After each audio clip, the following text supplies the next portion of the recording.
Shalom Jemaat GBI Keluarga Kudus yang diberkati Tuhan.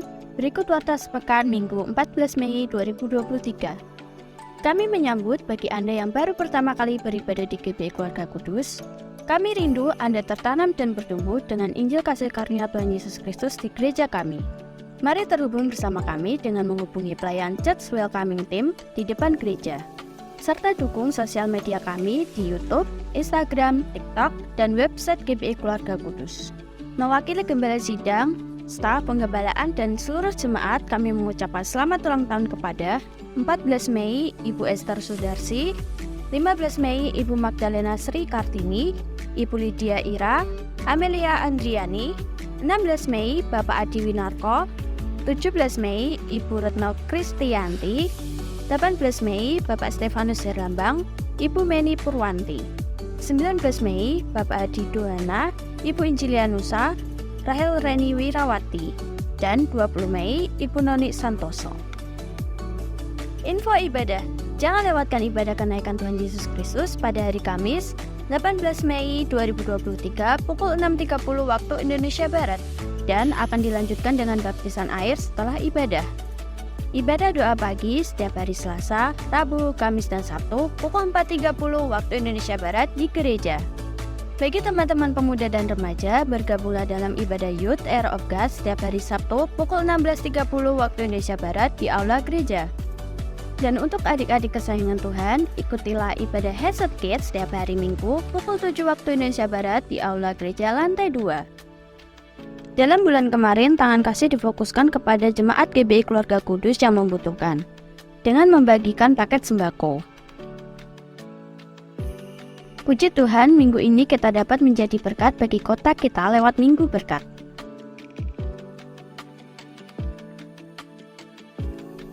Ada paket beras yang dibagikan di Minggu Berkat.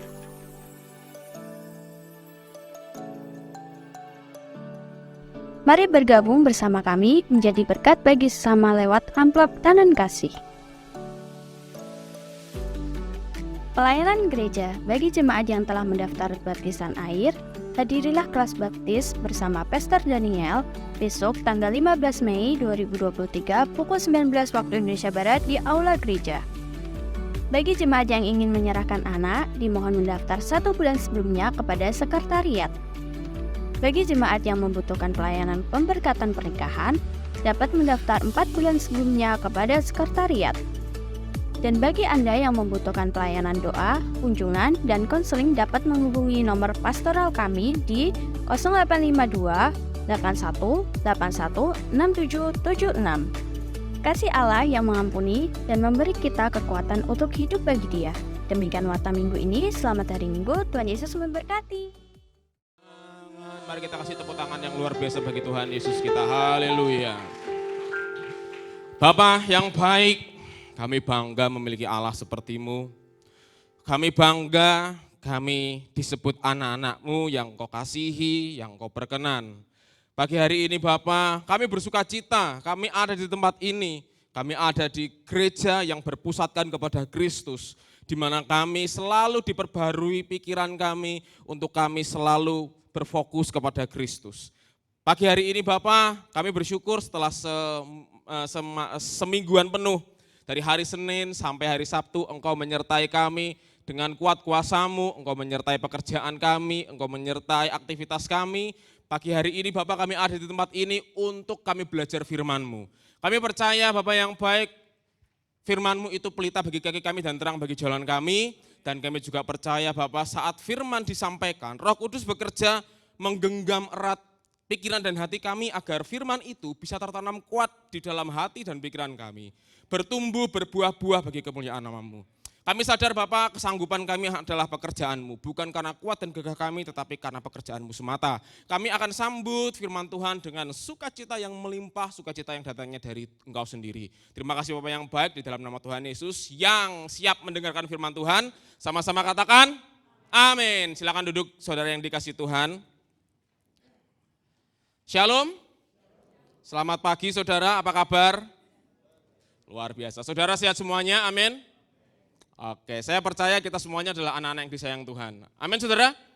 Kasih karunia Tuhan itu selalu melimpah bagi saudara, bagi saya, bagi siapapun yang mendengarkan tayangan YouTube ini. Saya percaya Yesus Kristus telah memberikan dirinya untuk mati dan bangkit buat kita. Enggak cuman kita dikasih kehidupan keselamatan, kehidupan kekal, tetapi kita mengalami apa yang namanya hidup Allah di dalam dunia ini semata-mata karena Dia sayang sama kita. Katakan bersama saya, aku anak yang disayang Tuhan. 2, 3. Kasih tahu sebelahnya, kamu anak yang disayang Tuhan. Kasih tahu sebelahnya, kasih tahu saudara. Oke, saudara siap belajar firman Tuhan? Ya, saya minta bantuan saudara semuanya untuk saudara bisa menjaga supaya handphone saudara tetap dalam kondisi silent. Ya, jadi kita membuat kesepakatan di awal kalau ada handphone yang bunyi berarti itu artinya handphone saya ganti. Oke? Handphonenya di silent dulu, terus saya minta Bapak Ibu semuanya bisa menjaga anak-anak agar tetap duduk manis di bangkunya masing-masing. Ya, pagi hari ini saudara kita mau belajar tentang apa yang terjadi di Efesus. Judul pada pagi hari ini adalah kisah kasih di Efesus, bukan kisah kasih di sekolah saudara. Karena kalau kisah kasih di sekolah jadinya malu aku malu sama semut merah ya, sama semut merah, bukan sama baju merah ya. Kalau baju merah itu Dono Kasino Indro itu. Kalau kisah kasih di sekolah sama semut merah. Nah, ada apa sih sebenarnya di Efesus ini? What's going on gitu. Saya menemukan hal yang menarik ketika saya membaca, meneliti tentang apa yang terjadi sebenarnya di jemaat di Efesus. Karena apa yang terjadi di Efesus juga bisa terjadi di kehidupan kerohanian kita di sini.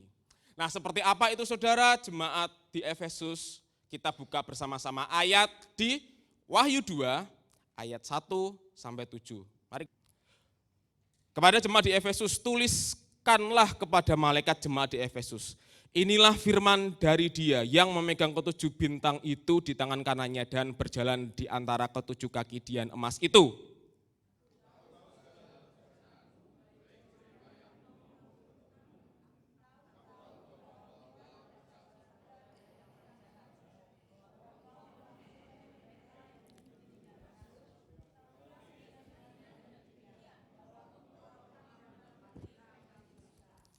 Dan engkau tetap sabar dan menderita oleh karena namaku, dan engkau tidak mengenal lelah.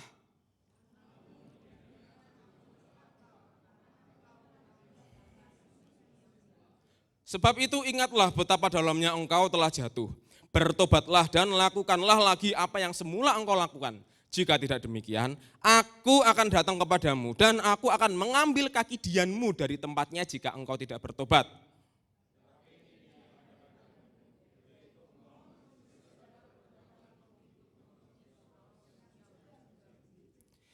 Bersama-sama, siapa bertelinga, hendaklah ia mendengar apa yang dikatakan Roh kepada jemaat-jemaat. Barang siapa menang, ia akan kuberi makan dari pohon kehidupan yang ada di Taman Firdaus Allah. Oke, kita ke PowerPoint. Apa sih sebenarnya yang terjadi di jemaat di Efesus? Nah saudara, sebelum kita mau bahas bersama-sama jemaat di Efesus itu ada apa, saya minta PowerPoint-nya next slide. Nah, saya akan kasih sedikit background, biblical background ya. Saudara bisa perhatikan di slide saudara tentang latar belakang kitab Wahyu.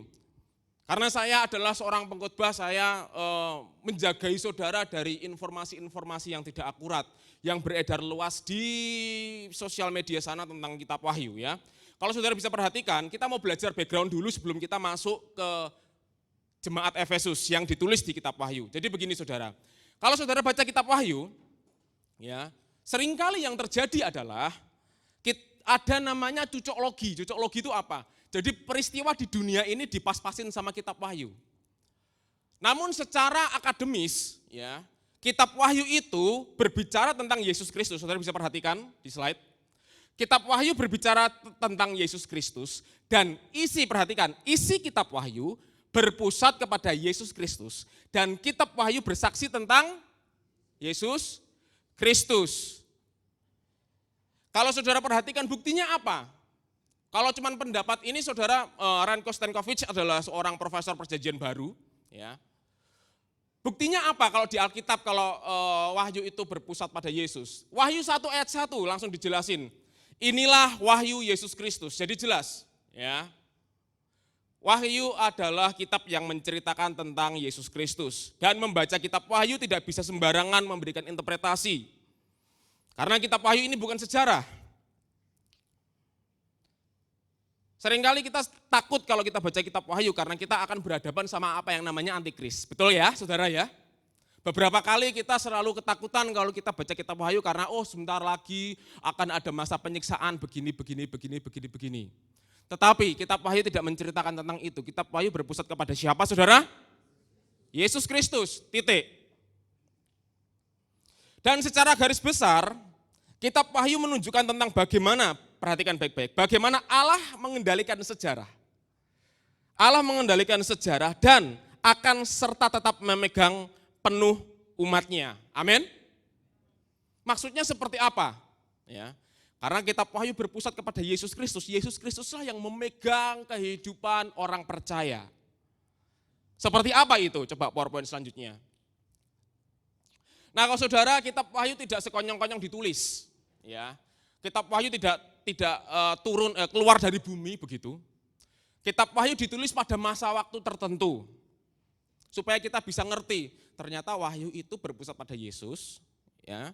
Wahyu itu berisikan bagaimana Allah memegang sejarah orang percaya. Jadi begini, saudara. Saudara bisa perhatikan di slide ya. Kitab wahyu ditulis oleh Yohanes pada saat masa penganiayaan dan penyembahan terhadap Kaisar Roma pada saat itu. Sekitar tahun 70-an. Setelah Yesus naik ke surga, ya, terjadi ledakan kekristenan. Semua orang yang dahulu mengenal Yesus hanya sekedar manusia, saat dia melihat Yesus naik ke surga, dia percaya ini dia Mesias yang dijanjikan dari perjanjian lama. Dan gerakan kekristenan itu sangat amat sistematis, terstruktur, dan masif. Dengan cara Paulus adalah seorang penginjil yang memberitakan tentang Yesus. Nah, di mendekati tahun 70, ya, karena bangsa Yahudi dijajah oleh bangsa Romawi, dan saudara tahu apa yang terjadi? Semua kaisar Roma mengangkat dirinya sebagai Tuhan. Jadi saat kitab wahyu ditulis, bangsa Israel, orang Yahudi ada di bawah penjajahan Romawi, dan orang Romawi itu, kaisar-kaisarnya itu suka mengangkat dirinya sebagai Tuhan. Istilahnya adalah Kaisar Kurios. Kaisar adalah Tuhan. Lalu kalau orang tidak menyembah kaisar, apa yang terjadi? Mereka akan mendapatkan penganiayaan. Hal ini juga dialami di jemaat di Efesus, tadi kita sudah baca. Jadi wahyu itu menceritakan sebenarnya yang terjadi adalah ada masa penganiayaan. Jadi masa penganiayaan itu tidak nanti, saudara. Masa penganiayaan itu sudah ada. Satu. Yang kedua, orang ketika menolak kaisar menjadi raja Tuhan, dia disiksa. Disiksa seperti apa? Macam-macam. Ada yang disiksa dimasukin ke dalam sebuah koloseum, diadu sama hewan buas. Oke.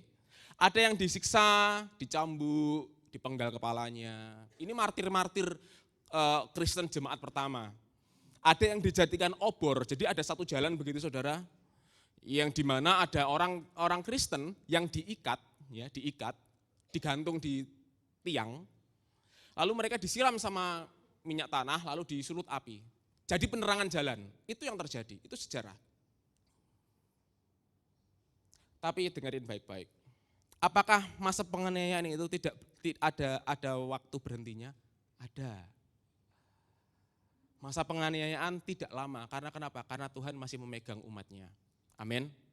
Yang kedua, antikris sudah ada zaman dulu, dengerin baik-baik. Antikris itu seperti apa? Kalau zaman dulu, antikris dalam bentuk kaisar yang mengaku dirinya Tuhan. Ya. Paulus berkata, barang siapa mengaku dengan mulut dan dengan hati bahwa Yesus adalah Tuhan dan Juru Selamat, tetapi orang-orang Romawi mengangkat dirinya menjadi Tuhan.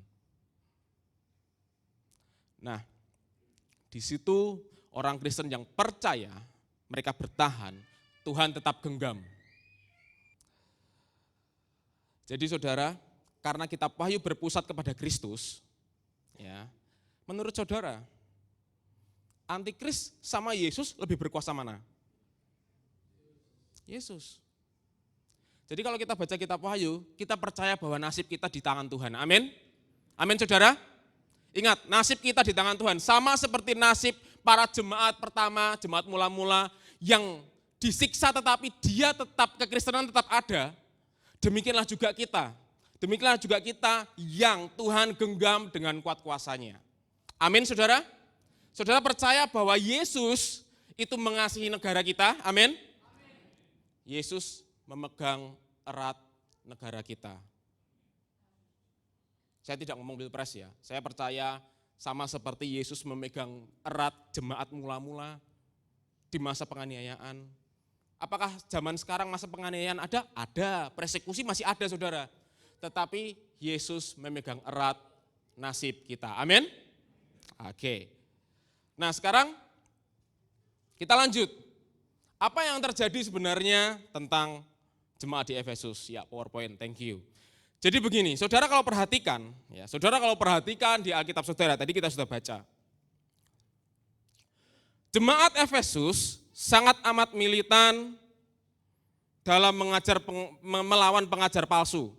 Ya, coba lihat next slide, ada ayat 2 di situ. Kalau saudara perhatikan di sini ya, ini Allah berkata kepada Yohanes untuk menyampaikan pesan kepada jemaat di Efesus. Aku tahu segala pekerjaanmu, Allah tahu pekerjaan jemaat di Efesus. Jerih payah maupun ketekunan.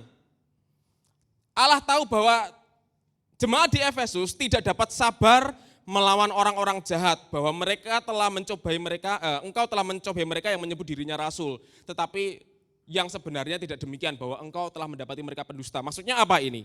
Jadi begini, zaman dahulu kehidupan rohani jemaat Efesus itu sudah diganggu oleh pengajar-pengajar palsu.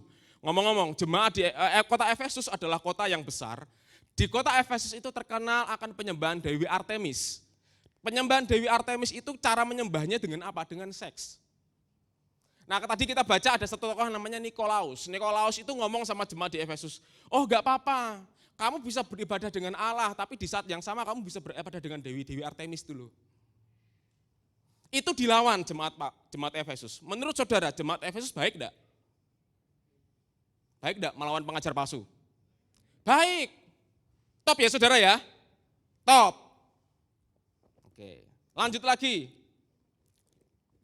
Jemaat Efesus tadi kita sudah baca latar belakang kitab Wahyu.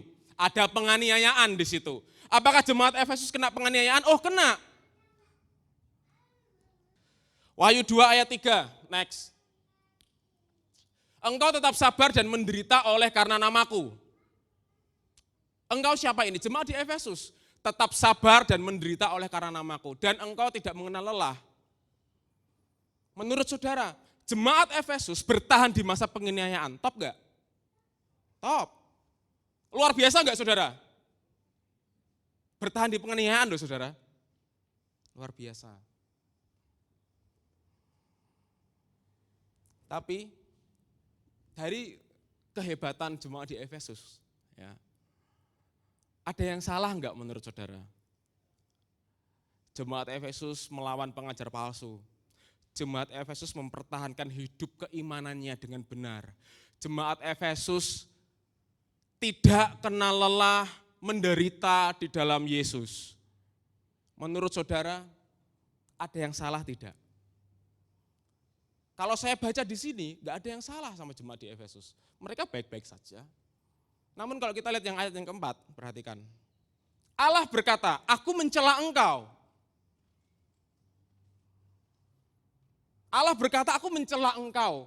Aku mencela pekerjaanmu. Mengapa? Karena engkau telah, apa saudara baca bersama-sama? Meninggalkan kasihmu yang semula. Oke, pertanyaan yang harus kita jawab. Kalau kita lihat, ya jemaat Efesus melawan pengajar palsu, jemaat Efesus bertahan di dalam penganiayaan. Menurut saudara itu bentuk kasih jemaat Efesus kepada Tuhan tidak? Yes. Jemaat Efesus mengasihi Tuhan sedemikian rupa sampai mereka memberi diri untuk bertahan di dalam penganiayaan. Mereka melawan pengajar-pengajar palsu. Namun apa yang terjadi? Allah mencela. Karena apa saudara? Meninggalkan, yuk katakan bersama, kasihmu yang semula. 2, 3.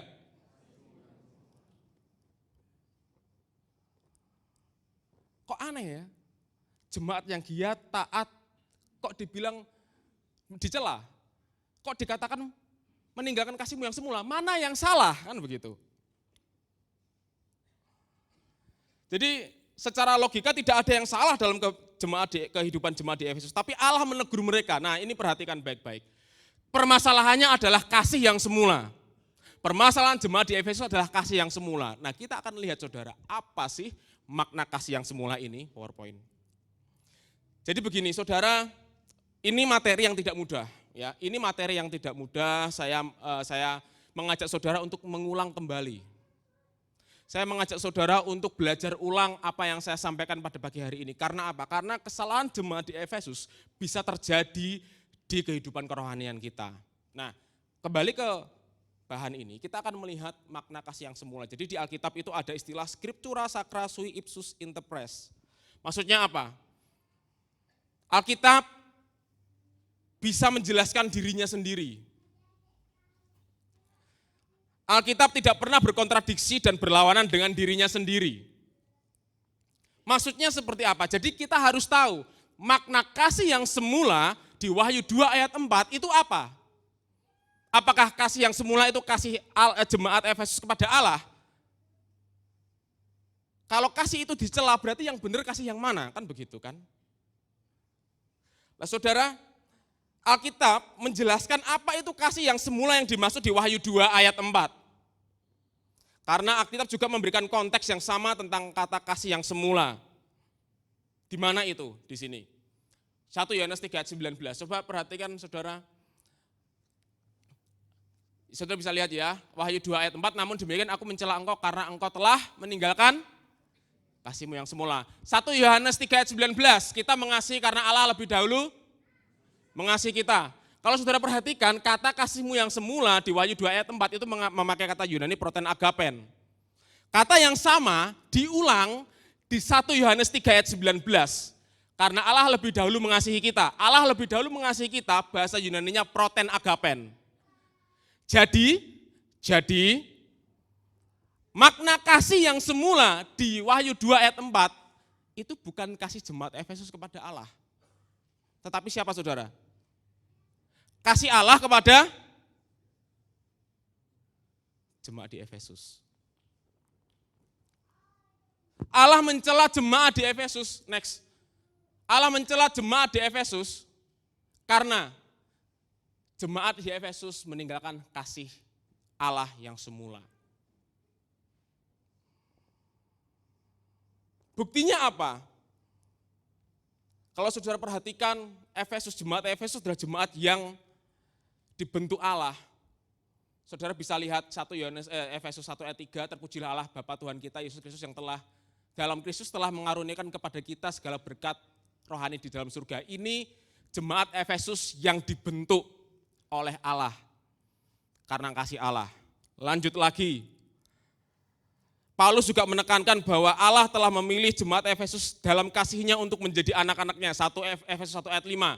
Dalam kasihnya, ia telah menentukan kita dari semula oleh Yesus Kristus untuk menjadi anak-anaknya sesuai dengan kerelaan kehendaknya. Bahkan, next, Paulus berdoa agar jemaat di Efesus bisa memahami betapa dalam lebar luasnya kasih Kristus yang melampaui segala akal pikiran. Efesus 3 ayat 18-19.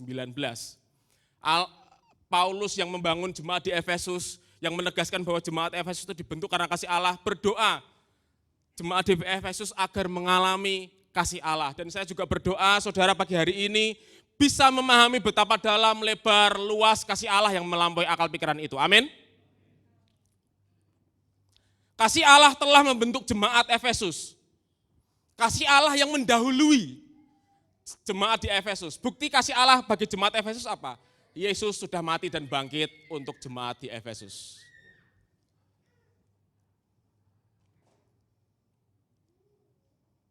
Lalu kita akan pelajari akar permasalahan jemaat di Efesus itu seperti apa. Coba PowerPoint selanjutnya. Jemaat di Efesus dibentuk karena kasih Allah yang besar. Kasih Allah adalah prima causa bagi jemaat di Efesus. Maksudnya apa? Kasih Allah adalah faktor awal. Allah telah memberikan putranya Yesus Kristus bagi jemaat di Efesus. Allah telah memberikan dirinya, Allah telah memberikan putranya Yesus Kristus untuk menanggung semua dosa dan kesalahan jemaat Efesus. Paulus bahkan berdoa, yuk jemaat Efesus, aku berdoa supaya kamu tahu dalam lebar luas kasih Allah.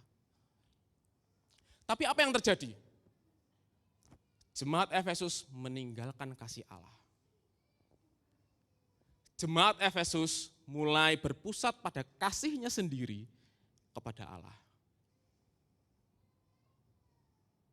Ini kesalahan yang fatal, saudara. Ini kesalahan yang fatal.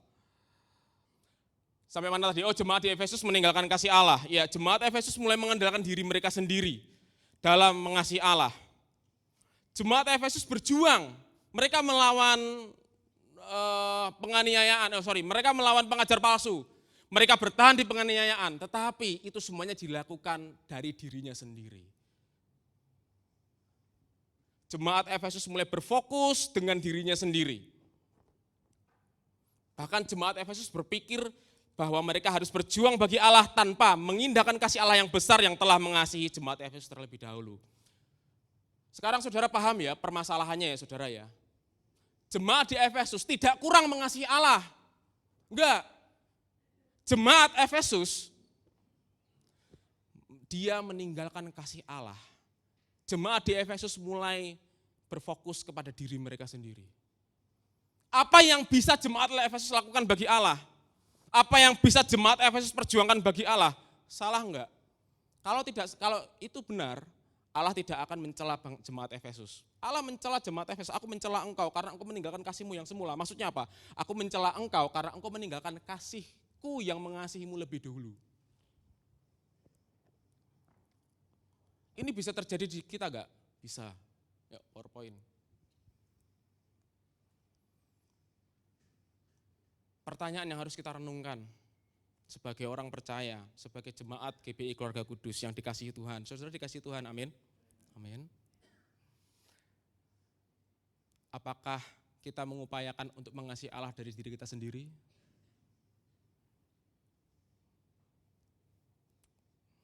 Apakah kita mengupayakan untuk mengasihi Allah dari diri kita sendiri sama seperti jemaat di Efesus?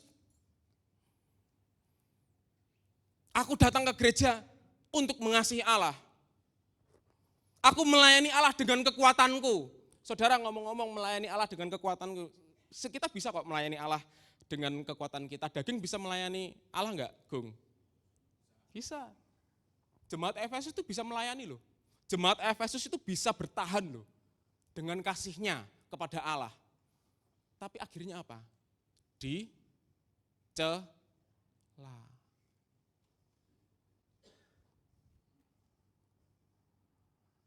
Kita bisa melayani Allah dengan kekuatan kita, saudara.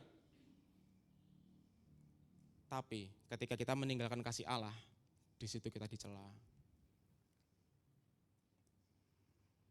Bisakah kita membangun gereja tanpa kasih Allah? Bisa, caranya gimana? Gampang. Cari minimum jemaat, katakanlah minimumnya 500. Mendekati itu cari gedung yang bagus, sistem entertainment yang bagus, cari pemusik-pemusik yang keren. Mau orang percaya mau tidak yang penting ada musiknya.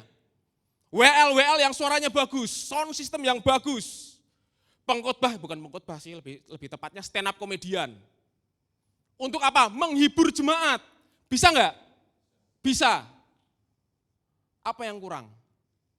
Kasih Allah. Tidak ada pengajaran tentang kasih Allah. Jadi pagi hari ini saudara-saudara sedang saya perhadapkan kepada kasih Allah. Gini saudara, kasih Allah itu besar, amin? Amin? Oke, tidak ada bapak yang berpikir anakku aku korbankan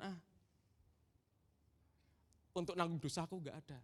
Kalau saya tanya sama Mas Farid ya, Mas Farid, Hizkia tak buat nebus dosa kita berdua, mau enggak dimati di kayu salib? Mau enggak?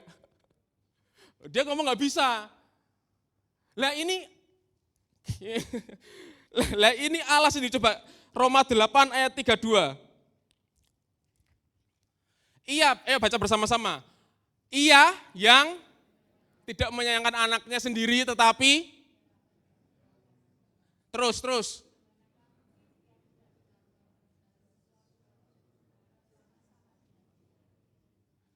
Siapa ia ini? Allah Bapa. Tidak menyayangkan anaknya Yesus, tetapi yang menyerahkannya bagi kita semua. Bagi siapa? Saya dan saudara. Masuk akal enggak? Seorang bapa mengasihi anaknya. Yesus adalah hal yang terbaik di surga. Yesus itu adalah hal yang sangat amat mulia. Tapi Allah berikan begitu saja hanya untuk mengampuni dosa kita. Amin, saudara. Berapa besar harga yang harus Yesus bayar untuk mengampuni dosamu? Terlalu besar. Apakah Yesus berdosa ketika di dunia ini? Tidak. Apakah Yesus melakukan kesalahan sehingga dia harus disalib? Tidak. Yesus yang tidak mengenal dosa dibuat Allah menanggung dosa kita semuanya, semata-mata agar kita layak di hadapan Allah. Amin, saudara. Amin, saudara. Ini kasih yang besar. Kasih yang terlampau ajaib. Makanya kan Paulus itu berdoa kepada jemaat di Efesus. Aku berdoa supaya kamu bisa mengenal seberapa lebar dalam luasnya kasih Allah. Tujuannya apa? Begini, dengerin baik-baik. Paulus menyadari bahwa Paulus itu ada karena kasih Allah, jemaat Efesus ada karena kasih Allah, dan di saat yang sama, kasih Allah yang mengampuni dosa dan kesalahan jemaat Efesus adalah kekuatan untuk hidup. Dengan kata lain, saya percaya kasih Allah yang sudah mengampuni dosamu dan dosaku, sekali untuk selama-lamanya, adalah kekuatan untuk hidup. Amin. Saudara, kita sudah terjual di bawah kuasa dosa loh, Roma 7 ayat 14. Kita bersifat daging, terjual di bawah kuasa dosa, rusak serusak-rusaknya.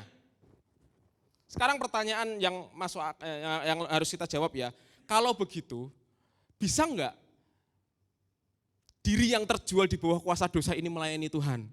Jawabannya bisa, tapi pertanyaannya berkenan tidak? Kita harus sadar dulu kasih Allah yang besar bagi kita semuanya. Amin, saudara? Amin.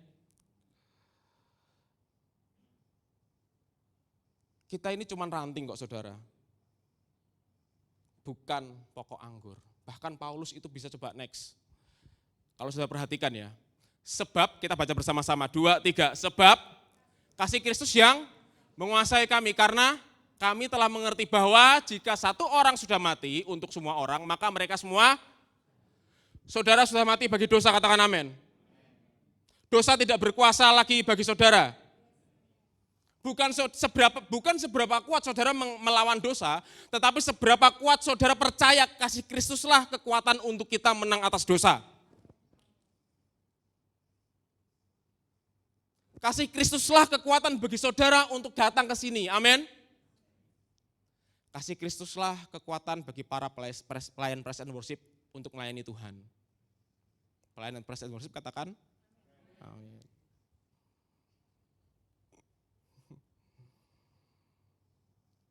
Jadi saudara paham ya, kita ini cuma ranting. Kita tuh nggak bisa apa-apa, di luar kasih Tuhan kita nggak bisa apa-apa. Kita nggak bisa membayar dosa kita nggak bisa membayar dosa kita sendiri dengan datang rajin ke gereja. Mungkin kita berpikir ya, aku datang ke gereja supaya supaya dosaku diampuni. Aku datang ke gereja supaya dosa-dosaku masa lalu diampuni, supaya aku tidak terkena amarah Allah. Dengerin baik-baik, saudara datang ke gereja karena kasih Allah, amin. Saudara duduk di tempat ini itu karena kasih Allah. Gereja ini ada karena kasih Allah. Bukan pemerakarsa Bapak Ayub, Bapak Petrus atau saya, hanya ada karena kasih Allah. Dan gereja ini akan ada terus karena kasih Allah, amin. Saudara diberkati pagi hari ini, bisa enggak kita hidup di luar kasih Allah? bisa. Seberapa besar Yesus mengasihimu? Saudara, memberikan dirinya, mati, bangkit buat kita semuanya. Nah, sekarang saya punya rahasia untuk mengalami kebahagiaan sejati. Yuk, PowerPoint selanjutnya yuk. Kita hidup pengen bahagia toh? Setuju ya? Setuju ya? Oke.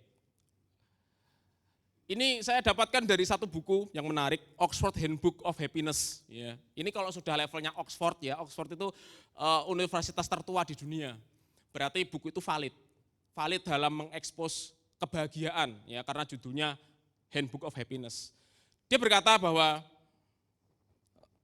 manusia dikatakan bahagia kalau punya something to live on, something to live for, something to die for. Yang pertama, something to live on, ada sesuatu yang membuat dia hidup. Something to live for, ada sesuatu yang membuat alasan yang membuat dia hidup. Something to die for, ada sesuatu yang diperjuangkan untuk kita hidup. Saya mau tanya saudara, apa yang saudara sedang perjuangkan pagi hari ini? Diri sendirikah? Apakah kita apakah kita menjalani kehidupan ini berangkat dari diri kita sendiri? Atau kita berangkat dari kelimpahan kasih karunia Tuhan Yesus Kristus? Mari kita sama-sama saudara memperjuangkan kasih Kristus yang besar. Dalam arti kita menjadi penerima-penerima yang terbaik. Amin. Yesus Kristus mengasihi kita luar biasa. Kasih Kristuslah yang membuat kita hidup di dalam segala kelimpahan. Katakan amin. Katakan bersama saya, kasih Kristus membuat saya hidup di dalam segala kelimpahan. Kasih Kristuslah yang membuat saudara bebas dari dosa. Bukan usaha saudara. Itu namanya something to live on. Ada sesuatu yang membuat kita hidup. Sesuatu yang membuat kita hidup apa saudara? Kasih Kristus. Lanjut, yang selanjutnya. Something to die for. Sesuatu yang kita perjuangkan untuk hidup. Yang kita perjuangkan hidup adalah kasih Allah dan kita berjuang dari kasih Allah yang besar. Kalau tidak ada satu dari antara ketiga ini, hidup kita akan penuh dengan drama dan tragedi, saudara. Serius. Kalau tidak ada kasih Kristus yang kita perjuangkan, kalau kita tidak sadar kasih Kristuslah kekuatan kita untuk hidup, maka hidup kita cuma penuh dengan drama dan tragedi. Jadi pagi hari ini, apa yang bisa kita pelajari? Yuk, PowerPoint selanjutnya. Next. Kita percaya bahwa hidup kita dimulai dari kasih Kristus. Amin.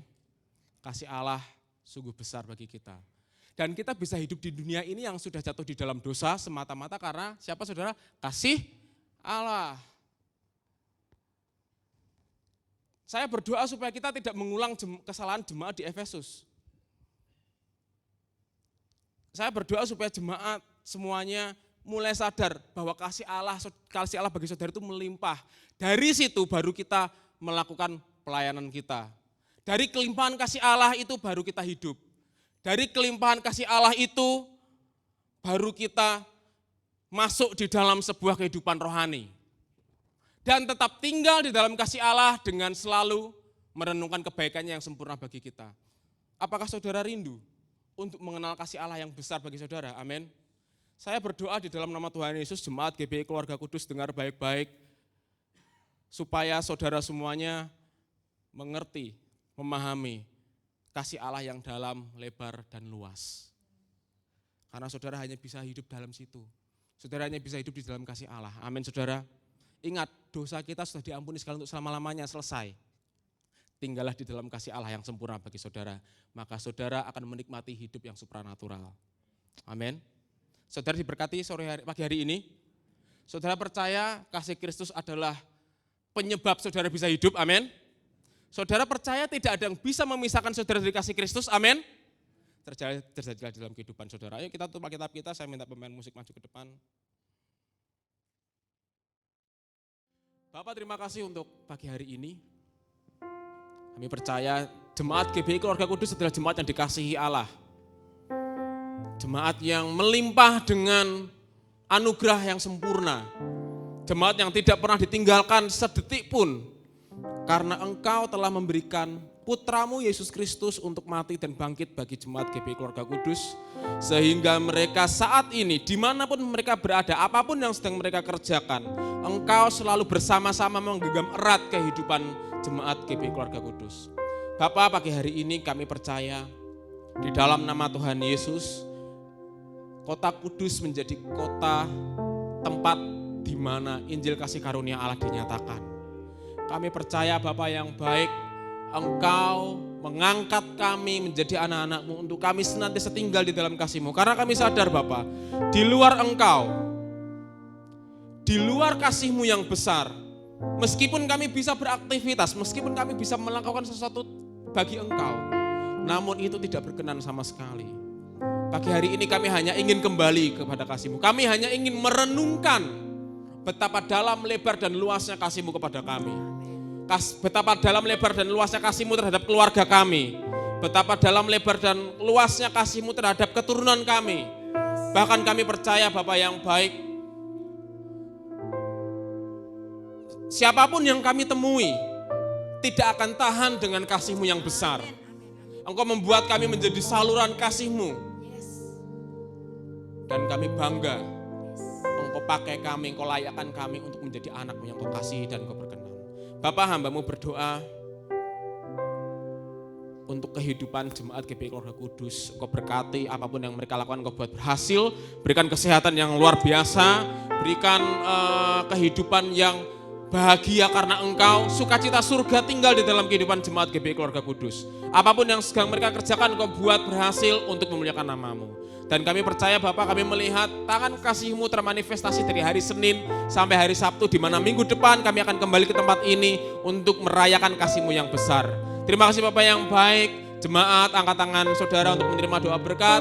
Jemaat, pulanglah dengan membawa berkat dari Allah Bapa, cinta kasih dari Sang Putra, dan persekutuan Roh Kudus yang menyertai saudara semuanya, menyertai saya juga mulai pagi hari ini sampai pada kesudahannya. Yang dikasihi dan diberkati Tuhan, sama-sama katakan, Haleluya.